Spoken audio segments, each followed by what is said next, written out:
नमस्कार। भारतीय इतिहास में कुछ लड़ाइयाँ इतनी अहमियत रखती है जितनी कि तराइन की लड़ाइयाँ। आज हम इसी लड़ाई की गहराइयों में उतरेंगे और ये समझने की कोशिश करेंगे कि कैसे इस एक जंग ने भारत के मुस्तकबिल को हमेशा हमेशा के लिए बदल कर रख दिया। तो चलिए आज इतिहास के एक बहुत बड़े सवाल का जवाब ढूंढते हैं। वो सवाल ये है कि आखिर पृथ्वीराज चौहान जैसा महान योद्धा मोहम्मद गौरी से हारा क्यों? मतलब एक ऐसा राजा जिसकी वीरता के किस्से कहे जाते थे, वो एक ऐसे आक्रमणकारी से कैसे हार गया जिसने आगे चलकर पूरे भारत का नक्शा ही बदल दिया?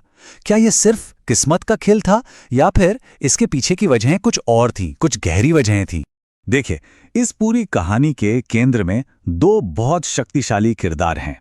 एक तरफ है पृथ्वीराज चौहान, जो अपनी बहादुरी और राजपूत शान के लिए मशहूर थे, और दूसरी तरफ है मोहम्मद गौरी, जिसकी नज़र सिर्फ लूटपाट पर नहीं थी, बल्कि वो तो भारत में एक सल्तनत कायम करना चाहता था।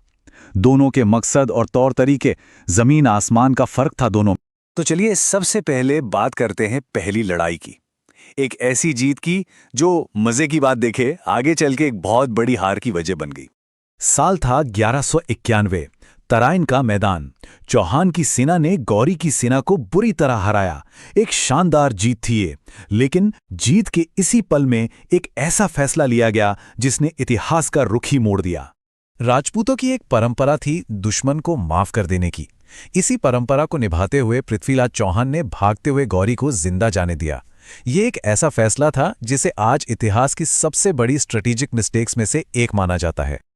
और बस यहीं से कहानी और भी ज्यादा दिलचस्प हो जाती है। अगले एक साल में इन दोनों शासकों ने जो किया ना, वो उनकी सोच और रणनीति के फर्क को साफ साफ दिखाता है। ये सिर्फ एक साल का वक्त नहीं था, ये अगले और आखिरी मुकाबले की तैयारी थी। पृथ्वीराज अपनी जीत के बाद कह सकते हैं कि कुछ ज्यादा ही आत्मविश्वास से भर गए थे। उन्होंने कोई बदलाव नहीं किया।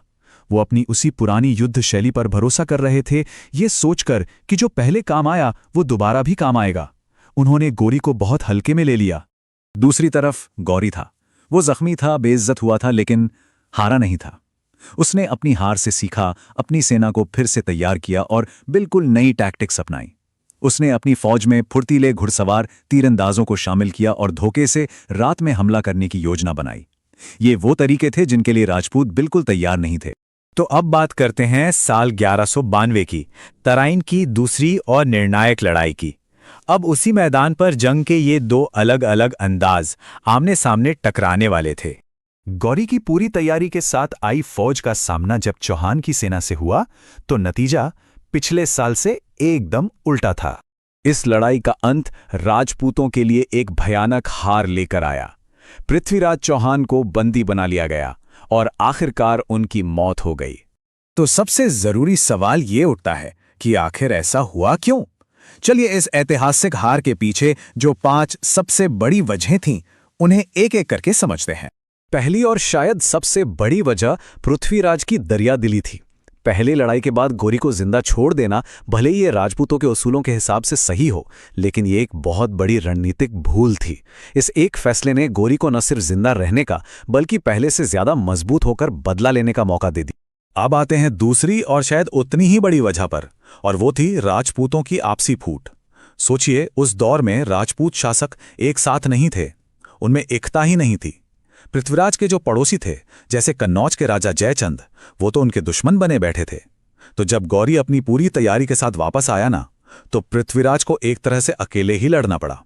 एक तरफ मजबूत दुश्मन था और दूसरी तरफ अपने ही लोग थे जो बस तमाशा देख रहे थे। तीसरी वजह थी जंग लड़ने के तरीकों में जमीन आसमान का फर्क। पृथ्वीराज की सेना पुराने तरीकों से लड़ती थी, हाथी, पैदल सैनिक और आमने सामने की सीधी लड़ाई। वहीं गौरी की सेना कहीं ज्यादा तेज और फ्लेक्सिबल थी। उनके घुड़सवार तीरंदाज दूर से ही हमला करके राजपूत सेना में खलबली मचा देते थे, इससे पहले कि असली लड़ाई शुरू भी हो। चौथी वजह, ये लड़ाई सिर्फ मैदान पर नहीं लड़ी जा रही थी। पृथ्वीराज के लिए ये जंग वीरता और सम्मान की थी, लेकिन गौरी के लिए ये सिर्फ और सिर्फ जीत की जंग थी। चाहे जैसे भी हो, उसने कूटनीति का इस्तेमाल किया, जासूसी की, यहां तक कि अफवाहें भी फैलाएं ताकि पृथ्वीराज के साथ ही कमजोर पड़ जाएं और उनकी सेना में कंफ्यूजन पैदा हो। और आखिर में 5वीं वजह थी ओवर कॉन्फिडेंस, यानी हद से ज्यादा आत्मविश्वास।